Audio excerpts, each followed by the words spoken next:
again, for everyone in chat, use the chat, say hi to all your friends here, tell them what you just had for lunch, tell them what foods you're thinking about, what restaurant foods you're craving, just say hi. And let's try to break our record. Last week, we had 38,000 words in chat. We're gonna try to break that this time. I think it's gonna be hard, but let's see how good we are. And when you chat, make sure you choose all panelists and attendees. Otherwise, only the 4 of us can see what you're writing. Okay. Thank you again. I know there's many things you could be doing on a Friday, you know, the weekend's here. You've chosen to spend time with us. It means a ton to us. We really appreciate that.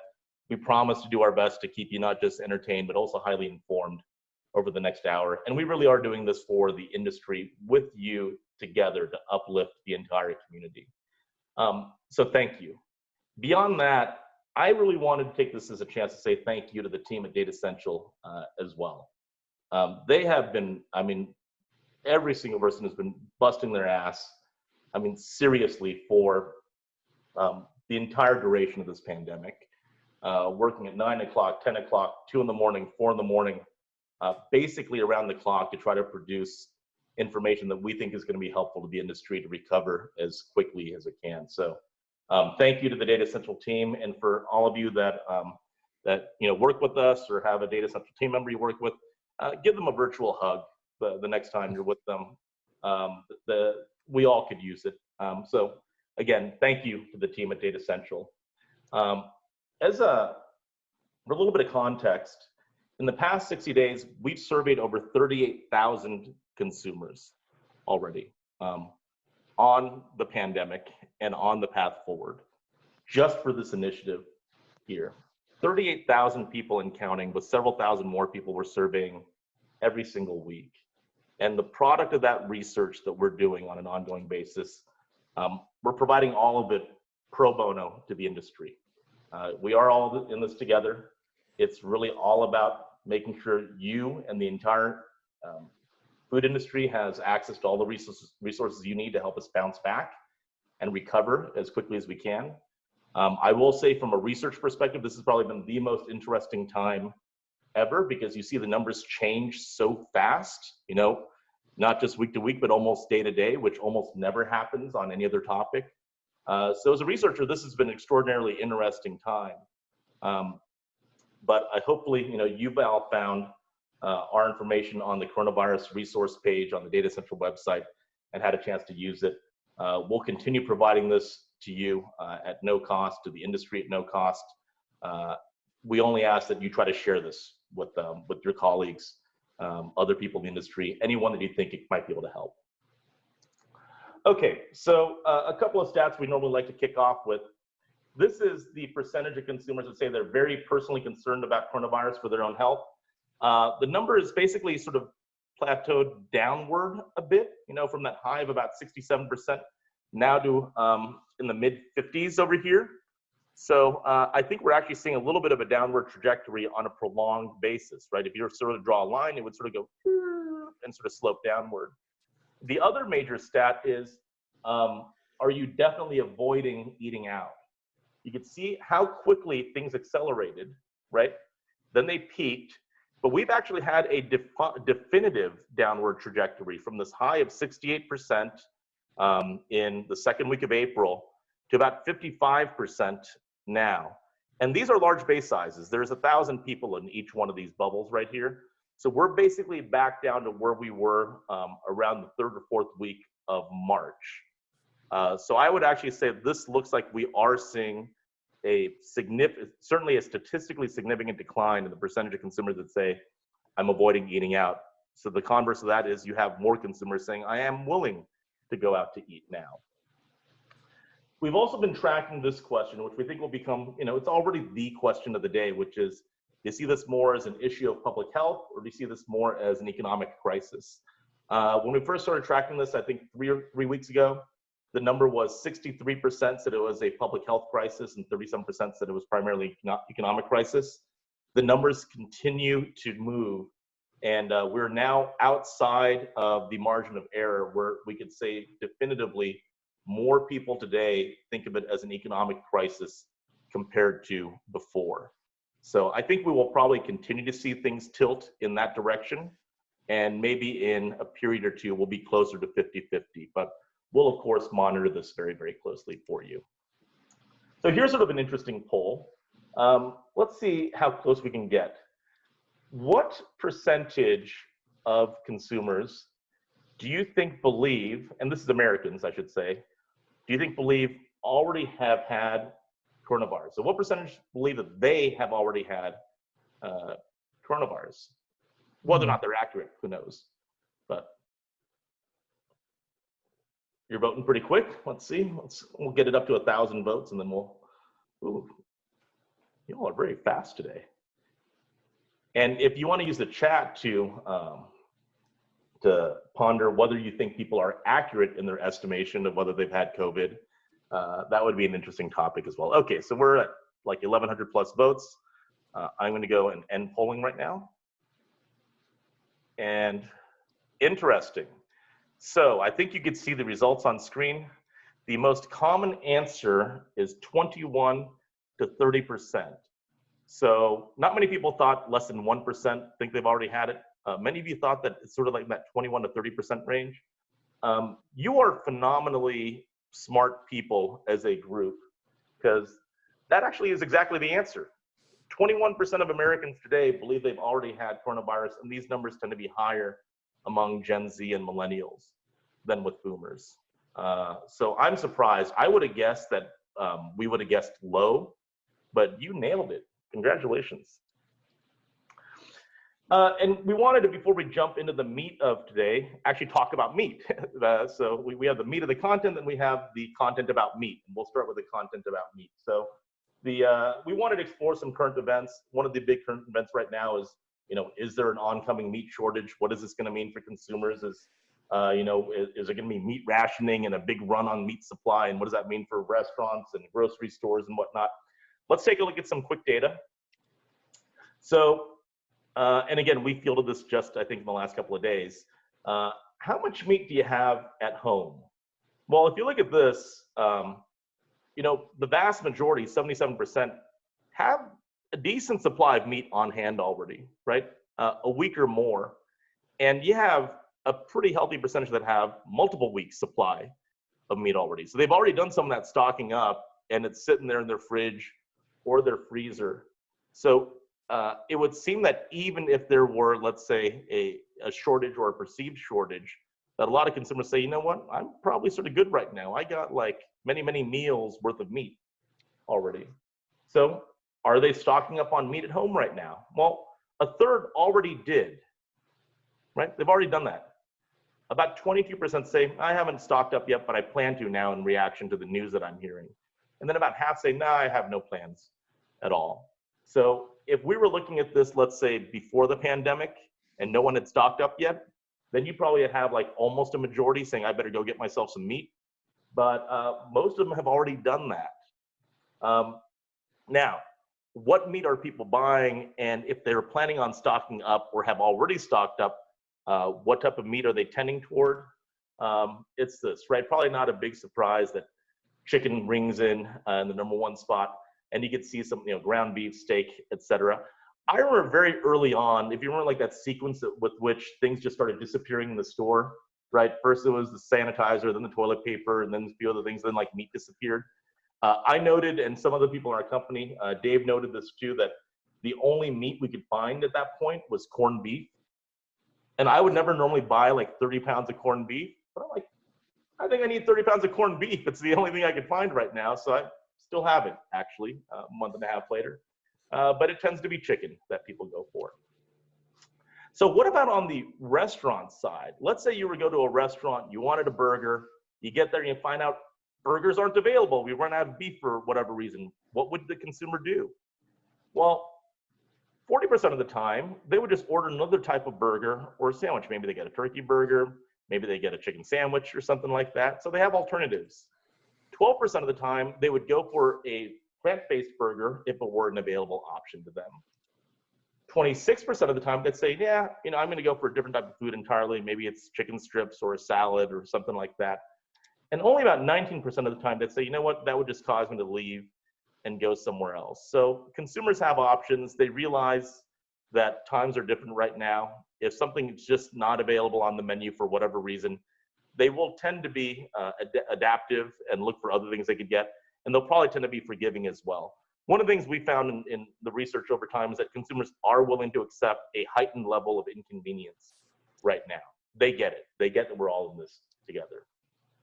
You may also remember this chart from, I think it was either last week or the previous week's webinar, about what foods people most miss or crave from restaurants. And I was sort of surprised that Mexican rang in all the way at #1 by a decent margin, actually.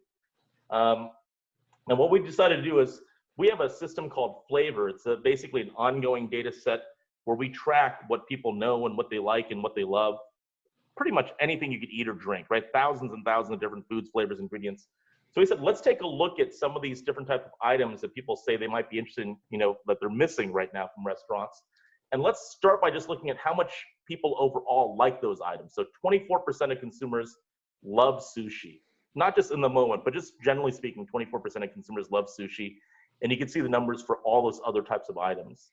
So we then wanted to sort of bounce these numbers up. Do you love this food or not, with do you miss it right now as a result of having been sheltered for a while?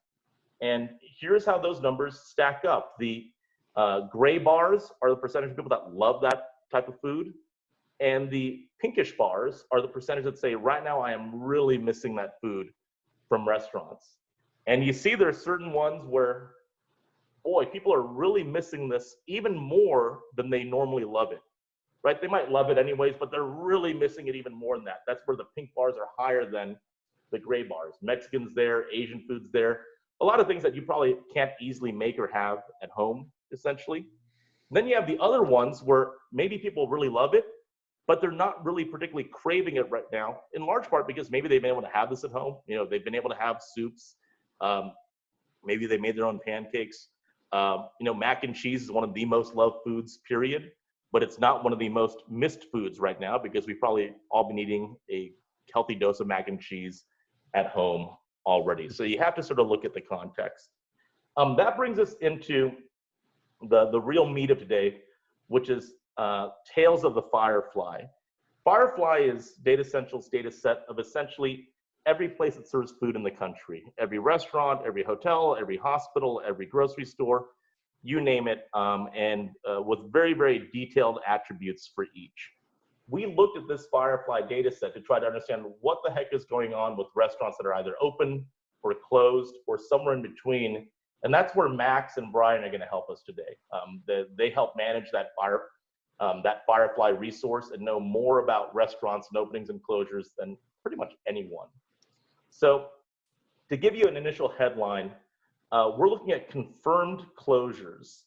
11.5% of restaurants across the US right now are confirmed closed, meaning they are not open for takeout, they're not open for delivery, they're not open for dine-in, they're just not open in any way, shape, or form right now.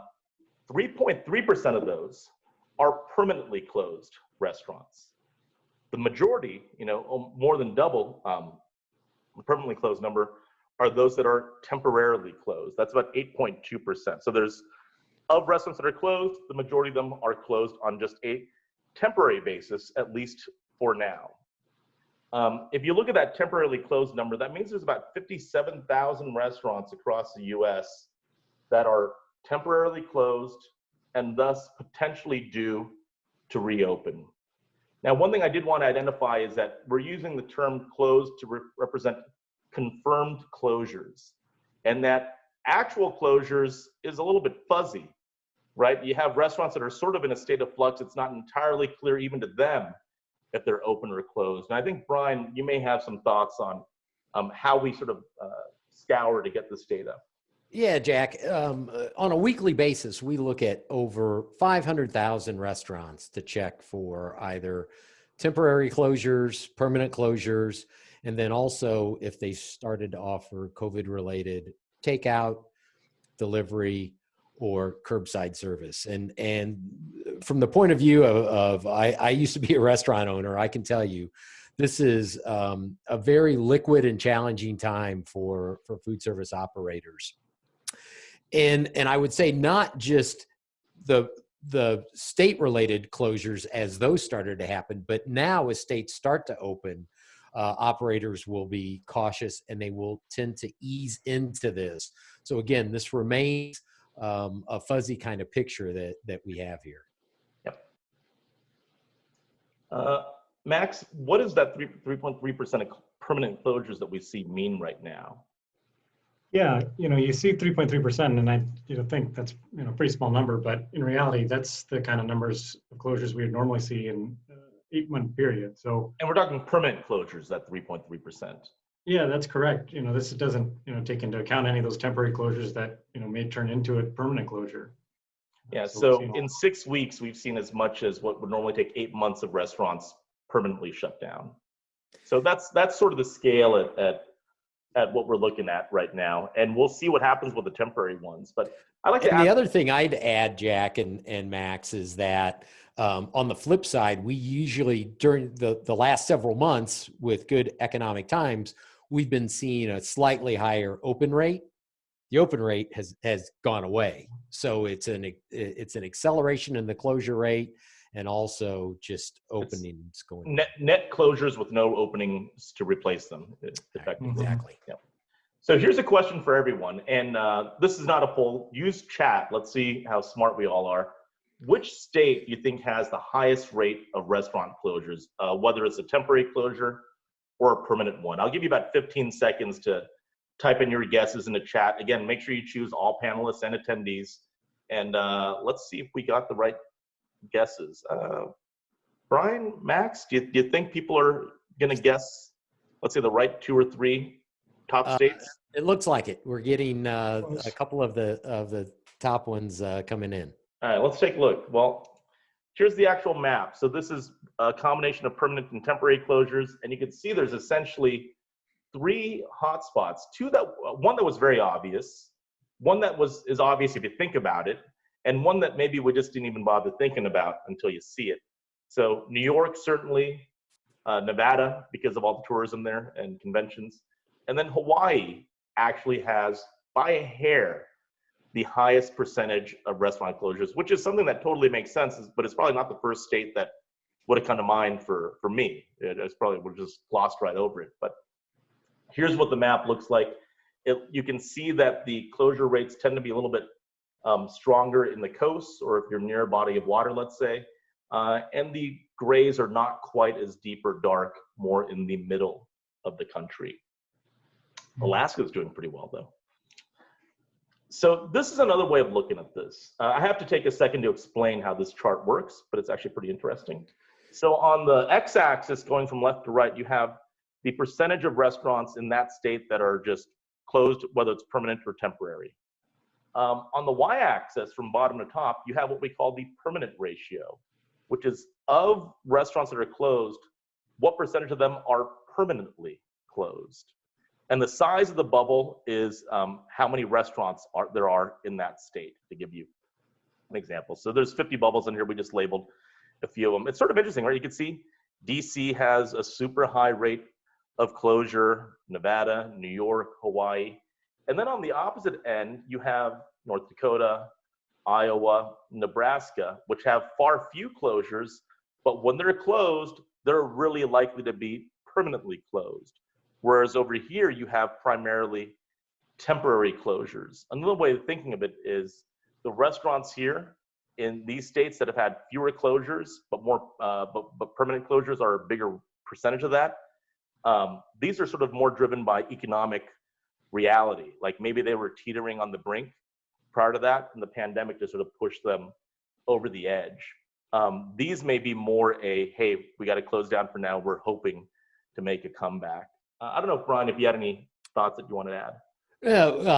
You explained it great. We use this type of chart to really, like you said, look at the economics of it, and there are certain states that while their infection rates are lower, they have suffered a little bit more economically because of the closures. Yeah. Max, what can you tell us about temporary versus permanent closures? Yeah, so what we're seeing is permanent closures are pretty consistent across the states, between that 2.5%, 7% range. But the variance really is in those temporary closures. So in those outlying states, again, we talked about, tourist areas like Hawaii, Nevada, but then some of the harder hit areas like New York, Washington, seeing a lot of those temporary closures. So, we expect to see those places come back, as opposed to those permanent closures where it's a little bit more dire situation for those. Yeah, it really is interesting, right? There's not that much variance on the permanent closure basis, right? Just 2.4 to 7% is not a very wide range, but look at how crazy large that range is on the temporary side. It's like an 8x range from 2.7% to almost 24%. And these are pretty big pieces of land. These are entire states. These are not just individual zip codes or something. It is striking to see that much variance. But again, that variance is coming more from places that are just closing down what looks like temporarily. Right. Now, the interesting thing is this does vary pretty significantly by the segment of restaurant. You can see QSR, fast casual, mid-scale casual, and fine dining. The red are the permanent closures, and the yellow piece of it are temporary closures. And I think there are a couple of striking things over here, but I'd also say the caution is you always have to dig one layer deeper to really understand the story. Maybe if we looked at that QSR and fast casual comparison, right? QSRs, by and large, very, very open. Fast casuals, the majority of them are still open, but you have a lot of them that are temporarily closed. 20% temporarily closed fast casual versus 4% for QSR. Some of that is a systemic reason that we'll talk about, that Brian will highlight for us in a moment. Some of it is related to a different phenomenon. So let's take a look at fast casual. We're just gonna double click into it for a second. So 20.3% of fast casual units as of basically this last week were temporarily closed. Here's the share of locations that are temporarily closed in fast casual that fall into each one of these unit groupings. Independent fast casual restaurants are only 10% of that total closure number. The big fast casual places, the chains that have 500 plus units, they are 3/4 of the temporarily closed fast casual units right now. And if you look at that 3/4, that more than 500 units, the thing that's striking about that is a lot of it is driven by a single brand, and I think most of you can probably guess what that is in the comments. 91% of that 3/4 is Starbucks, right? It's basically one fast casual operator that represents a very, very big part of that entire number. And then the remaining all other are just 9%. So you can see that chains have an extremely prominent impact on what the landscape looks like today. If one chain has a particular policy, it totally changes the numbers. So when many of you have used this COVID impact tool. If you haven't, you can access this on the Datassential coronavirus page. You can use it to forecast what food service will look like for the 2020 year, dollars, and how much it's going to be up or down versus 2019. In that forecast, based on our current assumptions, we're estimating that QSR as a segment will be down about 13% for the year, and fast casual will be down a little bit more than that at about 19% for the year. There are some reasons for this, and Brian is going to share with us some headwinds and tailwinds we see specifically for fast casual. Before we get there, I'd like to ask you another question. Which type of area is most likely to have experienced restaurant closures? So let's do another quick poll.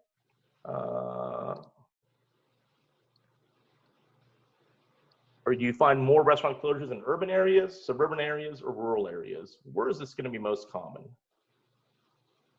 I can see that. Max, Brian, you can't actually see the votes come in as they do, right? I feel like I have like superpowers. I get to like watch all these numbers tick up. I think we have a very smart audience because we're getting a lot of correct votes. We're almost at 1,000 votes already, so I'm just going to go ahead and end this polling and share this out. You guessed urban areas, followed by suburban, followed by rural. Let's see what the results actually say. Take a look. You're absolutely right. urban areas are more likely to have experienced restaurant closures. Again, the difference between there's not a much variance in the permanent number. I don't know, Max, if you had anything else that you wanted to maybe comment on just in terms of area type and why we're seeing such a disparity in closure rates on a temporary basis in urban areas. Yeah, well, I think the closures there, with rural, naturally you have a lot more, social distancing going on there. A lot of these urban areas, they're getting forced to, close down office buildings and, shelter in place. So I think a lot of those places are thinking, it's going to come right back, and that's why we're seeing those, temporary closure rates a lot higher up there. Yeah, and I would say to everyone, we're going to eventually double click into a couple of specific areas like New York and Chicago and San Francisco and whatnot, and we'll actually explore why we're seeing this sort of urban phenomenon. But I would like you to float in the comments if you'd like what your theories are on why urban locations are more likely to experience closures, and we'll get to what looks like a real definitive answer in just a little bit. So knowing that, if you look at the distribution of fast casual versus QSR units, fast casual, they have more of their stores in urban areas and fewer of their stores in rural areas, which is one of the things that explains why they may be a little more challenged right now, and certainly why more of them have closed down, at least on a temporary basis. In addition to that, there are probably some other headwinds and tailwinds that are worth mentioning.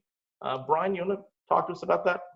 Sure. So beyond the geography of it, a few of the headwinds that fast casual faces as we head into reopenings are that, for the most part, more fast casuals do not have drive-throughs as compared to traditional quick service.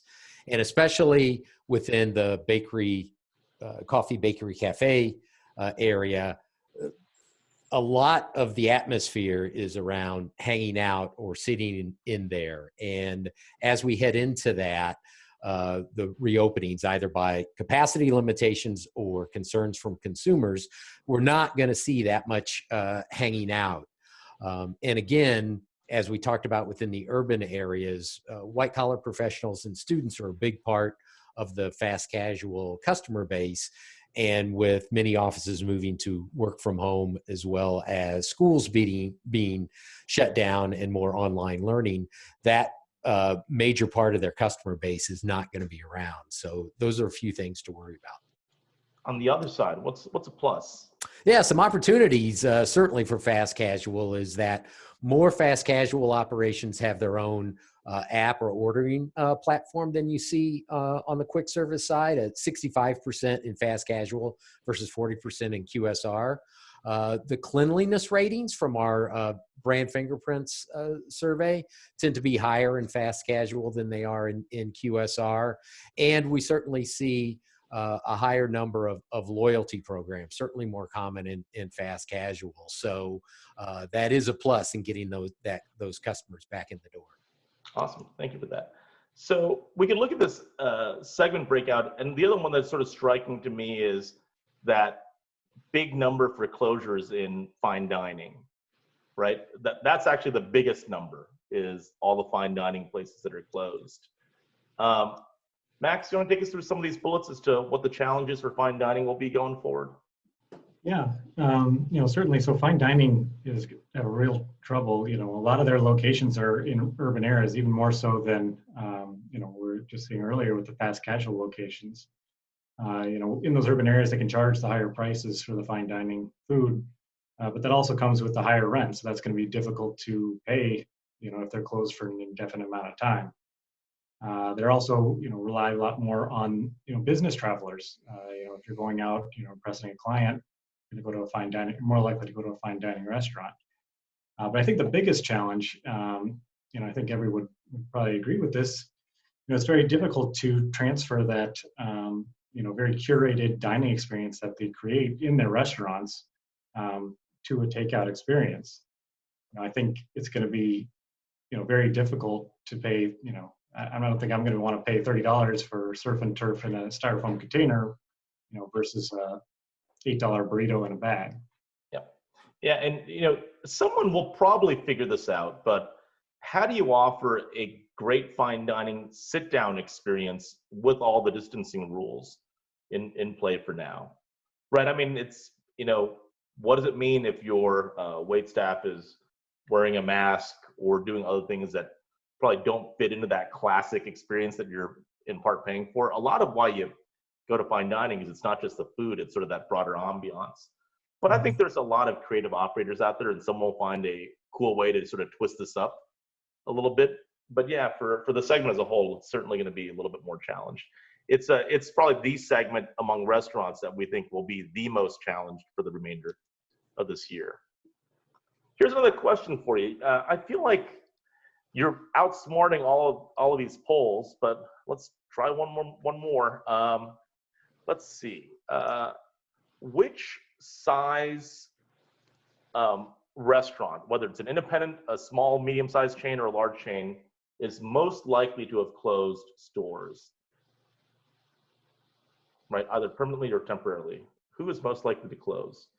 So I'm going to try to not bias the results, but I will predict, and I'm not even looking at how the votes are going yet, that this is a poll where people will not guess the right answer on average. And maybe the key clue is we're not asking which type of place has had the business, let's say, drop in traffic. We're asking, are they likely to have closed or not? Looks like we're at about 1,000 responses, so I'm going to go ahead and end polling. Let's take a look at how we voted as a group. So a majority of us guessed that independent restaurants are the most likely to have actually closed, followed by small chains, then finally large chains. Well, let's take a look. The answer is that small and medium-sized chains are actually the most likely to have closed stores if you look at unit counts and what percentage are closed. Again, we have actual location data for this. It is small and medium-sized chains. So we're going to get back there in a second, but I would ask you to guess in comments who can guess how many chain restaurants there are, different chain restaurants there are in the U.S. And here we're defining a chain as anything with 2 or more stores. We'll give it so Max, Brian, what kind of guesses are we getting in chat right now? We're getting all over the board. Everything from several hundred to several thousand. So it's kind of all over the board. Are we getting any crazy 500,000 chains, type of guesses, or 120,000? 120, I think, was the biggest I've seen. So not chain units, but just different distinct chains is the question. Yeah. So yeah, what would you say is the most common guess we're seeing so far?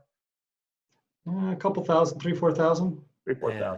Okay, so the big reveal, the answer is there are over 10,000 distinct restaurant chains in the U.S. And again, a restaurant chain is a brand that has 2 or more units.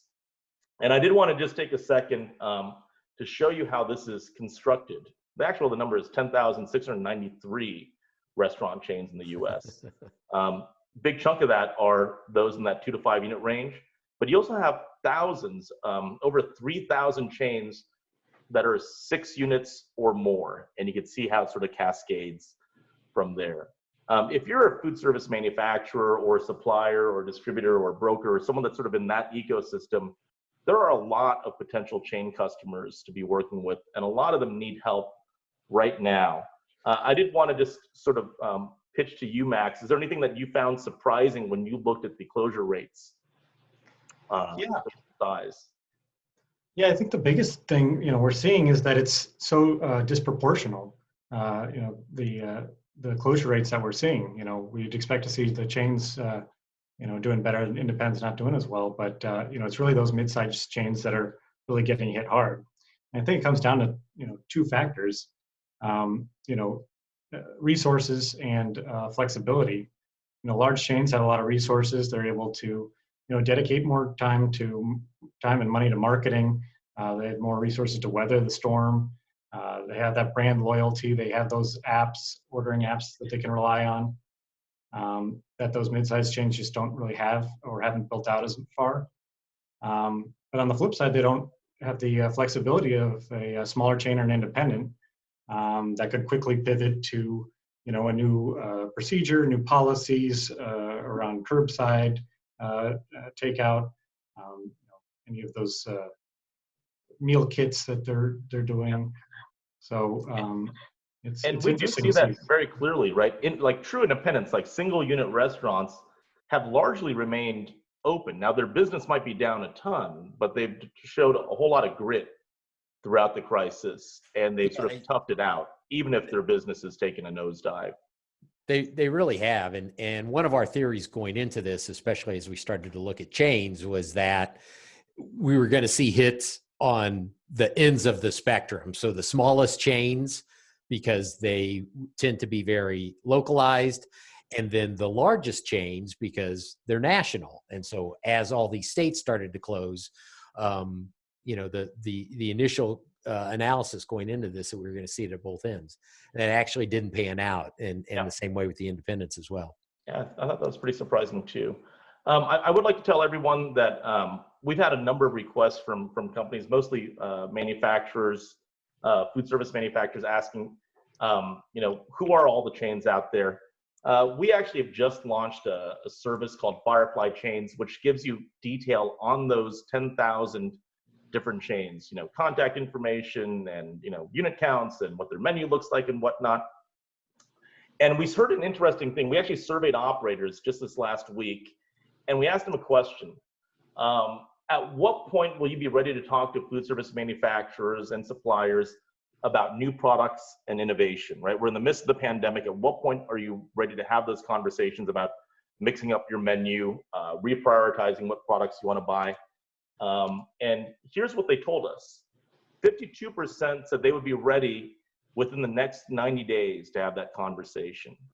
It's sort of an interesting phenomenon, right? Normally, if you're calling on an operator, they're sort of doing what they're doing. They're just sort of continuing down the path. But right now, everyone is in a state of flux and they need help. And operators are saying, we're actually very willing to have these conversations because we need to figure out our menu again or the products that we buy again, because we're essentially just restarting in a lot of cases. So I will actually put this up as a poll, and please don't take this the wrong way, but if any of you are interested in learning more about our Firefly Chains service, again, it's information for the top 10,000 chains, just hit yes. And if you're not interested, you can just hit no or don't vote. But I'll give you a few minutes, a few more seconds. But I think this really is an opportunity right now, right? I mean, you don't normally have a market in flux like this, where all of a sudden operators are saying, I got to figure things out.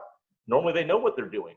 Now they're saying, help me figure out what the heck is going on, and I maybe need different products all of a sudden. In a way, it's become almost the most ripe selling opportunity if you could do it the right way with that audience. Yeah, one thing I would add is, the distancing doesn't just take place in front of the house. The distancing may be required and will likely be required back of the house as well. Yep. And anybody that's either owned or been in the back of a restaurant knows that it's not conducive to social distancing at all. And so if you have to just think about that, as if you have to spread your staff out, you do not have enough staff and enough space. If you were doing a lot of things from scratch or anything like that you can't deal with that, you may have to pivot towards speed scratch items, more prepared items, just so that you can deal with that. So it's not only just about dealing with new products, it's having to deal with the situation back of the house as well. Yep, very good. Thanks so much for that. So here's a question for you in chat. Let's do this in chat, not a poll. What menu type, right? Burger places, pizza places, Chinese, you name it. What menu type is most likely to be closed right now? What type of restaurant, by virtue of the cuisine, let's say they focus on, sandwich shop, you name it. What menu type is most likely to be closed right now? Brian, Max, I'm not monitoring the chat as much. Are we seeing many good guesses in chat? We are seeing some good guesses. Are we seeing the right answer? Has anyone guessed number one? I don't think they have. So we How have can buffet as part of American. How can thousands of people not guessed like no one out of thousands of people have guessed the right answer yet? Ooh, this is a tough question, I guess. Yeah, we're seeing a lot of buffets, and you know the way we categorize buffet, we break it out in Firefly. You know, we have our primary cuisine types. That's a and good then point. secondary Yeah. cuisine So type. that's an excellent point. So that'd probably be an answer. So let's take a look. We sort of gave you actually the answer earlier when we said that there are a lot of coffee places shut down, but beyond that, French is actually the number 2. And what we're seeing here is percentage that are closed either temporarily or permanently currently. Those are these bars. We're going to superimpose some lines over here. This is the total number of units in that universe. And basically what you want to look for are, what are some things where there's, let's say, a lot of units and a lot of closures, or the really interesting phenomenon is there are some cuisine types that don't have that many locations to begin with, but have a pretty high level of closures, right? Which means we've effectively pushed consumers away from being able to eat those types of foods. They didn't have that many options in the first place, and those are also the options that were more likely to close. So if you're feeling like French, good luck. There weren't that many French restaurants to begin with. And by the way, now 20% of them, or 21% of them, have closed down. So you can sort of see what's happened to just the available supply of different types of foods to different consumers. And just as a reminder, I know this is probably one of the more numerically intensive presentations or webinars we've done so far. This will all be available for download, so you don't feel the need that you have to take notes or anything. You can download this deck. We'll have it up for you sometime on Monday. So what we see too is that the closure of restaurants by menu type or cuisine type is also largely driven by the balance of chain versus independent restaurants. Let's look at an example. Let's say we're talking about burgers versus Japanese food or sushi. So let's say burgers versus Japanese food. Let's take a look at the cumulative share of stores. And we're going to start by looking at Japanese food. And I got to sort of put this up. So the way you read this chart is what percentage of all the different units of stores of Japanese restaurants are independent restaurants or independent restaurants and then chains up to 5 units, or all of that up to 10 units. And how quickly do you get to 100% or 90%? Basically, independents are 86% of Japanese restaurants, right? That's sort of the shape of Japanese cuisine in the US. If we look at burgers, I think you already know the answer. This is going to be a completely different shape for burger restaurants. It looks like this instead, right? Independents are just 16% of that burger restaurant universe. Even by the time you get up to 500 unit chains, you've only covered 28% of burger restaurants. The remaining 72% come in those really large mega over 500 unit chains. The shape of each cuisine tends to be different based on whether they're chain or independents. And as we saw earlier, different size chain restaurants are more likely to close than other size chain restaurants. What's really striking is how different this is by cuisine type. This is a pretty colorful chart, Max. I don't know if you wanted to speak to anything here. The gray bars are independent restaurants. The pink area of the bar at the top are the really, really big chains. You can see everything in between. But it's pretty strikingly different from one cuisine to the next, right? Yeah, absolutely. A lot of those, more pink bars that we're seeing, the chains, those are all, non-ethnic, more Americanized foods. They're all tend to be platform-based as opposed to a whole cuisine, burger versus French or Indian, focusing just on one thing well and versus a whole, cuisine type. Yeah. So I think that is really sort of interesting that the type of food you want to have is largely going to determine if you go to a chain restaurant or an independent restaurant or not. The other thing we see too is just this notion that true independents. Max, if you want, I think, Max, we're going to take us through this just about the closure rate for true independents, especially on the permanent side. Yeah, like we see here, we see a lot of variance again, with those temporary closures. People, these restaurants like French, dessert, other European, these I kind of see as more of a treat, to go out and get those. But those ones at the bottom, like you were talking about earlier, Jack, I want to go out and get Mexican food, pizza, Thai. Those all travel well, and those are essentials to me. Yeah, and it's really sort of interesting because we went into this with the theory that independents were going to have a much harder time staying open. They probably have been far more challenged, but more of them have been willing to stay open and tough it out. And I think grit really is the right word. If you think about that notion of a mom and pop restaurant, maybe it's a family run restaurant where the whole family just says, all right, we're just in it together and we're going to find a way to make it work. Independents have tried to, they are busting their ass trying to stay open right now. Their business might be down tremendously, and even more so than businesses down at chains, but independents are absolutely trying to tough it out, which is why they really, consumers say, hey, we want to support the local restaurants in our community. They deserve some of that support, right? They're really trying hard to stay in business, and they will probably tough it out as long as they can. Yeah, this is a great slide and a great story to just show how independents are really trying to hang in there, and it's great to see. The other thing that's really interesting is we looked at the year that the restaurant was opened initially, like when it first opened its doors, and based on that year, are they open or closed right now? And you can see that if you opened up in 2018 or later, if you've only been open for the last 2 years, you are among the most likely places to already be closed. And you have a much higher rate, especially in that 2018 period, of having just hung things up permanently. If you make it past that and you've been around for like 5 years plus, you're probably significantly more likely to be open.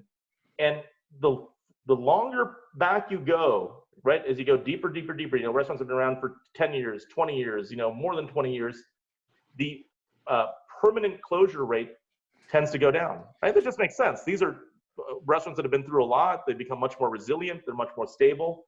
That red bar tends to just sort of keep decreasing the longer the restaurant has been open. So we wanted to deep dive into New York, and we're going to do this real quick. Let's take a look. So it's not just about states. It's often about a more specific defined area like a county instead. Let's take a look at New York, which is obviously a hot spot. 41% of restaurants are closed in Manhattan right now, right? New York is urban, it's dense. Everything around Manhattan is urban and dense too. So you'd expect, similarly high closure rates for restaurants in, the Queens and Bronx and whatnot. But here's what those closure rates look like instead. They're nowhere near the closure rates that you see in Manhattan. They're much, much lower. In fact, they're actually much more akin to the closure rates you see in other counties in New York that are far away from the downtown area. So if we sort of zoom in a little bit, and this is where it gets really interesting and maybe even a little controversial, but data is data. 41.4% of restaurants in Manhattan are currently closed. There are the official data as of I think a couple of days ago is 14.2 confirmed cases of infection per 1,000 people in Manhattan. Right, so 41% of restaurants closed, 14.2 infections per 1,000. And if you look at the fact that we have fewer restaurants closed around, in the neighborhoods that are not Manhattan, like in the Queens and Bronx and whatnot, what would you expect in terms of infection rates for those areas? I don't know, Brian, what would be the logical conclusion? The logical conclusion would be that they would be lower. They would be lower. But in fact, they're not. Is true, right? There's way more open restaurants in the surrounding areas, despite the fact that infection rates are double, approximately. So we thought it would be interesting to look at this on a more detailed basis. Here are the top several hundred counties across the US. On one axis, we have the percentage of restaurants that are closed. On the other axis, we have the infection rate the published infection rate for those counties. So not just New York, but all across the country, several hundred of the most significant counties. You can see we're in Manhattan, a couple other counties in New York. Here's DC. Here's San Francisco. You can do something in statistics called correlation, called the correlation coefficient. It's a number between -1 and +1. If it's a +1, that means when one thing goes up, the other thing goes up in direct proportion. If it's a 0, it means things are just not correlated at all. Anyone want to guess what the correlation is between restaurant closures and the infection rates at the county level? Just guess it in chat. Do you think it's -1? Well, that'd be very strange. +1, a number in between, right? +1 means it's perfectly positively correlated. 0 means it's no correlation at all. And -1 means it's negatively correlated. What kind of guesses are we seeing right now in chat? A lot of zeros. We have a very astute audience because that's the number. 0.07 is the actual correlation. There are lots of ways that we could interpret this, and I would like to just offer the disclaimer that this is perhaps the best example of how correlation does not equal causation. So we absolutely cannot make a claim about what's causing something else, but we can see that the correlation does not exist. One theory, that we came in going with this is that, hey, if there's outbreaks in some areas and those places are going to be more likely to be closed, across the country, that tends to not be true. Another theory is maybe because we preemptively closed restaurants and local economies, we prevented infections, and the lack of correlation is a product of that. Maybe that's true. It's really hard to say, but there is another piece of evidence that I think is interesting to look at. So let's look at New York City, and not just by county, let's look at individual zip codes in New York. So each of these little, traced areas is a zip code. You could see, and these are closure rates. So if it gets red or orange, red, it's really high, orange, it's pretty high. You could see Manhattan's right there. And I think, Max, what was that red dot, that little red zone that we see? Yeah, that really jumped out to me. I'd like to look it up. That's the theater district, so right, Broadway, Times Square area. Yeah, that's the theater district. Here's Chicago. You could see that the concentration of closing is sort of all in that loop area, a little bit bleeding into River North and beyond, but the loop is sort of like the downtown area with all the office buildings and sort of daytime businesses. Maybe we look at an area like San Francisco, where you have high closure rates near the airport and high closure rates down in the financial district, the Embarcadero, a lot of sort of those business areas, if you will. You're starting to see a little bit of a theme emerge here, aren't we? How about Washington, D.C., right? Higher rates of closures near Capitol Hill. Downtown is sort of this red dot over here. I was commenting earlier, DC really does look like it's shaped like a crab, which I never realized before, but that's another issue. But we're starting to see something in common, or this one is a little bit different, but it tells a similar story in a way. Here's Las Vegas. The red zone in the middle, that's the Strip right here, this area. Here you have Laughlin, Nevada, which borders Arizona, where it's sort of like a recreational area. You do water sports, a lot of casinos there too. That's basically just shut down. And then you have this. Why the heck would this thing be red? Well, this is Primm, Nevada, which is state line, right? This is what you drive through as you're driving to Las Vegas from LA, from California. No one is driving from LA to Vegas right now at all. And this whole area exists only as basically a stop on your way to Vegas. So it's basically closed down too. And the lesson we learned is that where restaurants are closed is not so much a function of just public health, but it's where people have been sort of removed from those areas, right? They're not there anymore. They're either not there because they're not working in office buildings, or there's no reason to drive to Vegas or whatever it is.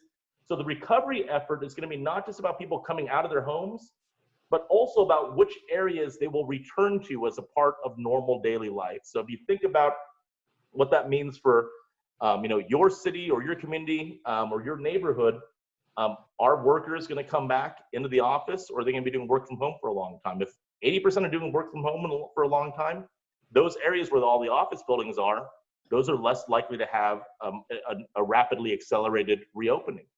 So that's probably the X factor that I think a lot of us, that's been missed a lot in the past, is just where are people actually going to return to? That is going to drive things pretty much more than anything else.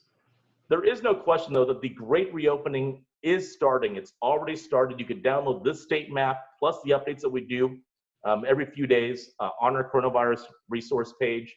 Stuff is starting to open back up. There's different guidelines in every state, but the reopening has begun already. And here are the stats. 57,000 restaurants are due to reopen their doors, and another 600,000 restaurants are due to reopen their dining room in some way, shape, or form. Of course, these numbers can change, but that is a lot of activity that's about to happen, and all of these restaurants need help navigating the way forward. You have amazing resources at your disposal on the coronavirus resource page. I think that's like 40 different reports, exhibits, and other things that are helpful.